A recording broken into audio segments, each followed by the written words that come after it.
Amigos, pensé en retornar nuevamente al estudio porque muchas cosas importantes han estado pasando que tienen profundas implicaciones proféticas. Entonces, ¿qué tienen en común el presidente de los Estados Unidos, el líder de la Iglesia Ortodoxa, las Naciones Unidas, el Congreso de los Estados Unidos y los presidentes de Israel y Palestina?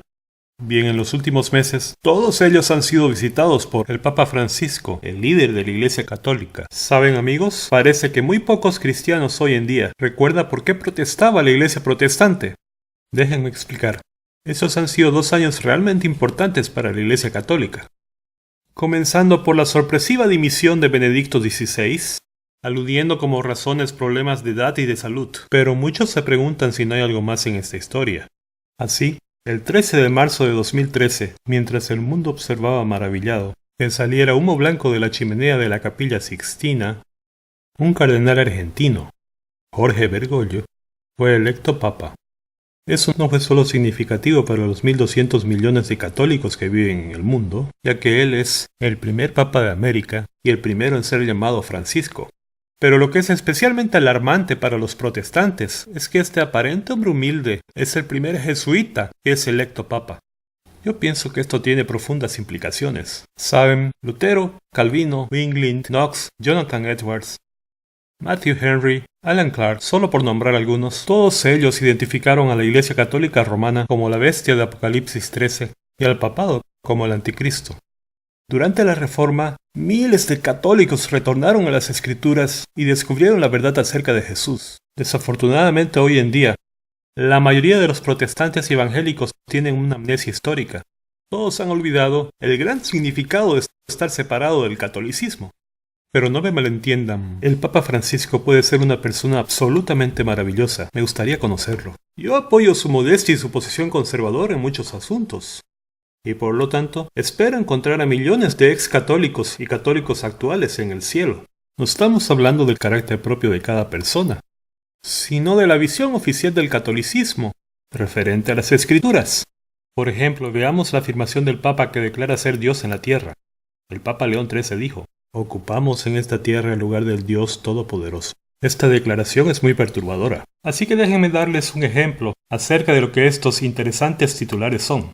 Supongo que la mayoría habrá escuchado que no hace mucho tiempo el Papa Francisco oficialmente ha canonizado 2 antiguos papas, lo que significa que ahora pueden ser venerados e invocados en oración. ¿Qué significa cuando un hombre dice tener el poder de volver oficialmente una deidad a otros hombres? O que se les puede orar y que ellos aparentemente pueden llevar nuestras oraciones a Dios y decir al Señor Jesús que debe responder a estas oraciones en el momento. ¿Qué se puede decir acerca de un hombre que reclama tener la autoridad de poder convertir a las demás personas en santos y que se les pueda rezar? Y ni mencionar de lo que ellos declaran acerca del estado de los muertos. Leyendo sobre esto en un artículo de New York Times escrito por Jim Yardley, él dice: digno de notar entre los cardenales y líderes políticos sentados próximos al altar de Benedicto XVI, el anterior papa, y que ha permanecido por mucho tiempo fuera del ojo público desde su histórica dimisión el año pasado, su decisión de dejar el cargo ha posibilitado la elección del Papa Francisco. El Papa Francisco ha abrazado amablemente a Benedicto, en la ocasión cuando los otros papas fueron canonizados, quien ahora es simplemente conocido como el Papa Emérito.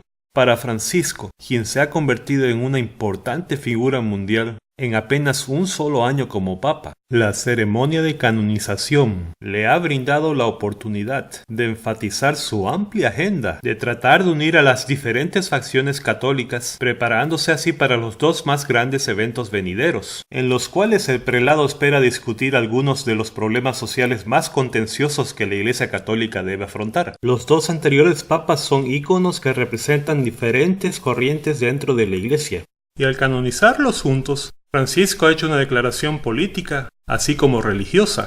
Y aquí el autor está hablando acerca del Papa Juan XXIII siendo canonizado, junto a Juan Pablo II. Ellos vienen de 2 facciones muy diferentes en cuanto a la visión religiosa dentro de la Iglesia Católica. Juan XXIII es el héroe de muchos católicos liberales debido a su Concilio Vaticano II, a comienzo de los años 60, que buscaba abrir la Iglesia a la era moderna. Por otro lado, Juan Pablo II es un héroe para muchos católicos conservadores, a causa de su resistencia a liberalizar algunos elementos base de la Iglesia. Juntando estas dos canonizaciones, muchos analistas dicen que Francisco ha intentado disminuir las diferencias entre ellos para tratar de reconciliar las divisiones dentro de la Iglesia y encontrar consenso, ya que se prepara para los encuentros conocidos como sínodos, que están centrados en el tema de la familia. Será muy interesante ver lo que sucede en estos sínodos sobre la familia. Yo espero que se hable de la importancia de guardar el domingo como día santo.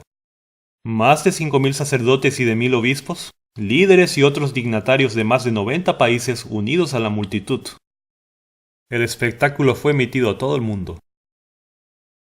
Saben, otra cosa que me viene a la mente en relación a la canonización de dos expapas es que los católicos suelen llamar a los papas como Santo Padre. Así que si se tienen dos expapas que están siendo canonizados y a los que se puede orar, no crea esto confusión entre los católicos cuando rezan Padre nuestro que estás en los cielos. ¿A cuál de ellos están hablando? Puede ser que esta sea la razón del por qué Jesús dijo que no deberíamos llamar Padre a ningún hombre en sentido religioso. Porque tenemos un Padre en el cielo, el cual es Dios. Saben, la Biblia nos dice que no debemos orar a los hombres. Pueden leer la referencia en 1 de Timoteo capítulo 2, versículo 5. Porque hay un solo Dios y un solo mediador entre Dios y los hombres, y ese es Jesucristo. Así que la idea de estar orando a gente y papas muertos no es bíblica. Este fue también un evento interesante, porque ahí mismo, junto a la gran multitud, cuando estos papas estaban siendo canonizados, había en realidad dos papas vivos que estaban canonizando a dos papas muertos, ya que el Papa Benedicto estaba presente también. Un evento de verdad muy interesante. El otro evento interesante que ha sucedido es el viaje reciente del Papa al Medio Oriente, y parece que de cierta forma él se está involucrando en el proceso de paz, ya que Estados Unidos ha fracasado en la tentativa de encontrar cualquier tipo de consenso entre los líderes de Israel y Palestina. Así que ahora el Papa dice, déjenme tratar a mí. Entonces el Papa llegó con gran pompa y visitó un gran número de lugares sagrados. Y tengan en mente el gran significado que tiene todo esto, y que no es un accidente de que el Medio Oriente representa los lugares más sagrados en la historia para el mundo musulmán, para los católicos, para los protestantes y para los judíos. Así que ir a este lugar tiene mucho significado. Y la aparición del Papa en el lado este del Monte del Templo, donde está el Domo de la Roca, el lugar donde estaba el Templo de Salomón, el templo donde Jesús solía hablar, y donde los judíos quieren construir otro templo algún día. Probablemente la cúpula de la roca es uno de los lugares más sagrados para los musulmanes. Entonces el Papa fue allí y se hizo fotografiar en ese lugar. Esto trae a mi mente uno de los versículos de la Biblia, Primera de Tesalonicenses 5. Pero acerca de los tiempos y de las ocasiones, no tenéis necesidad, hermanos, que yo os escriba, porque vosotros sabéis perfectamente que el día del Señor vendrá así como ladrón en la noche, que cuando digan paz y seguridad, entonces vendrá sobre ellos destrucción repentina, como los dolores a la mujer encinta, y no escaparán. Mas vosotros, hermanos, no estáis en tinieblas, para que aquel día os sorprenda como ladrón. Por eso deberíamos estar despiertos y velando, y viendo que estas cosas están sucediendo enfrente de nuestros propios ojos en las noticias. El Papa también se encontró con el líder de la Iglesia Ortodoxa, Bartolomeo I, el patriarca, y este es un hecho muy interesante, y nos recuerda que él es el líder de 250 millones de cristianos ortodoxos, y ellos, la Iglesia Ortodoxa, estuvieron divididos, separados de la Iglesia Católica por más de 1000 años, y ahora están buscando la unidad final entre ellos. Así que muchas veces ellos han orado juntos, conversado juntos, y tienen planes de realizar una reunión futura para encontrar la forma de arreglar sus diferencias. En 2 de Tesalonicenses 2, versículos 3 y 4 dice: Nadie os engañe en ninguna manera, porque no vendrá sin que antes venga la apostasía, y se manifieste el hombre de pecado, el hijo de perdición, el cual se opone y se levanta contra todo lo que se llama Dios, o es objeto de culto, tanto que se sienta en el templo de Dios, como Dios, haciéndose pasar por Dios. Muy interesante. Volvemos al mes de marzo. El presidente de los Estados Unidos hizo un viaje especial a Europa, y él dijo que tenía deseo de visitar al Papa. Y dice aquí, estoy leyendo de un reporte de CNN, el presidente Barack Obama le entregó al Papa Francisco una caja de semillas como regalo, un símbolo de su primer encuentro, proveyendo un nuevo comienzo de las relaciones entre la administración y el liderazgo católico, después de años de relaciones distantes. debido a la posición del presidente Obama acerca de ciertos asuntos como el aborto, que no están en armonía con la posición de la Iglesia Católica, esperando conseguir de esta manera la reconciliación. En esta imagen en particular, donde se ve al presidente Obama sentado enfrente del escritorio del Papa, y el Papa casi parece como... Me recuerda cuando estaba en la escuela y me metía en problemas y me llevaban a la oficina del director. Esta es la impresión que produce esta foto en mi mente. Hasta parece que el presidente está reconociendo la superioridad del Papa en esta foto. También es muy interesante que la caja que el presidente le dio al Papa, la caja de regalo con semillas, la caja fue hecha con madera de la primera catedral católica construida en Norteamérica. También el Papa le dio al presidente un par de libros. Aquí dice que le dio 2 medallas, una simbolizando la necesidad de paz y solidaridad entre los 2 hemisferios, y una copia de su libro, Las joyas del Evangelio, un libro escrito por el Papa Francisco que apela a una nueva era de evangelización y un nuevo enfoque sobre la pobreza. Esto me recuerda una cita muy significativa que se encuentra en el clásico libro El conflicto de los siglos, en la página 645. Los protestantes de Estados Unidos serán los primeros en tender las manos a través de un doble abismo al espiritismo y al poder romano.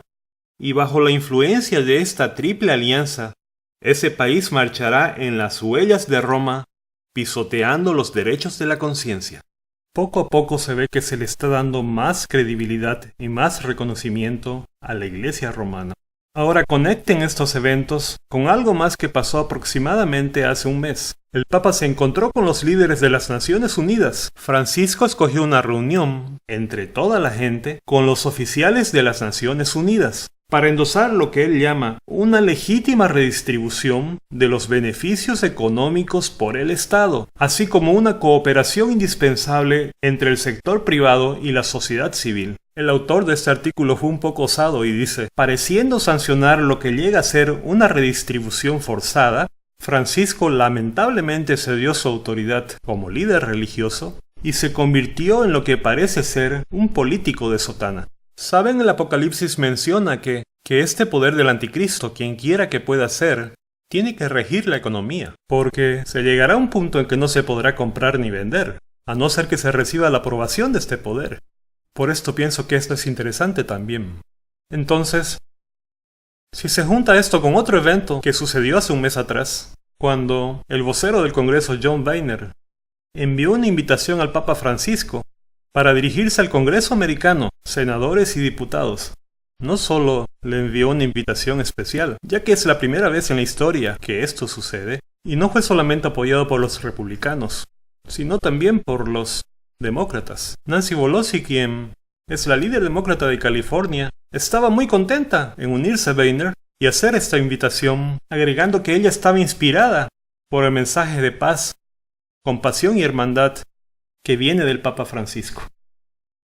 Saben que debo mencionar en este punto que el vocero del Congreso John Boehner es un católico romano, así como Nancy Pelosi, y también como la mayoría de los jueces de la Corte Suprema de Estados Unidos hoy en día, cuando hubo un tiempo en la historia americana que no había ningún católico en la Corte Suprema.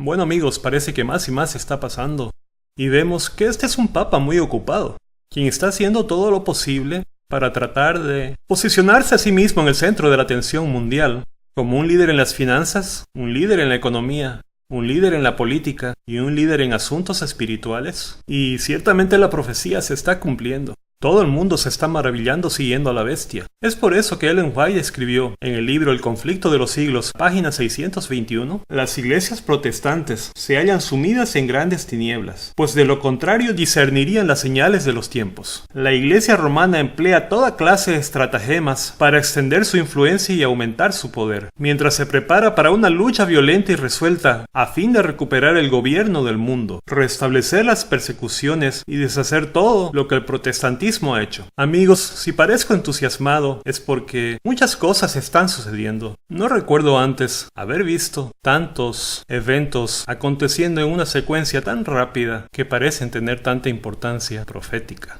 Y por eso es tan importante. Pero si no comprenden la importancia de esto, tienen que ver un video que recientemente hemos producido llamado Apocalipsis, la esposa, la bestia y Babilonia. Lo pueden bajar de iTunes, ordenarlo desde Amazon, desde los principales applets, o pueden acceder a los sitios web mostrados aquí. Así que amigos, estamos siendo testigos de todos estos componentes de la profecía que están encajando perfectamente. Pero no debemos asustarnos, en realidad son buenas noticias. Me recuerda ese versículo: cuando estas cosas comiencen a suceder, erguíos y levantad vuestra cabeza, porque vuestra redención está cerca. Lucas 21:28. Bien amigos, mucho ha pasado en las noticias últimamente, y espero que va a haber más en el futuro cercano. Así que espero que nos sigan en la siguiente actualización profética.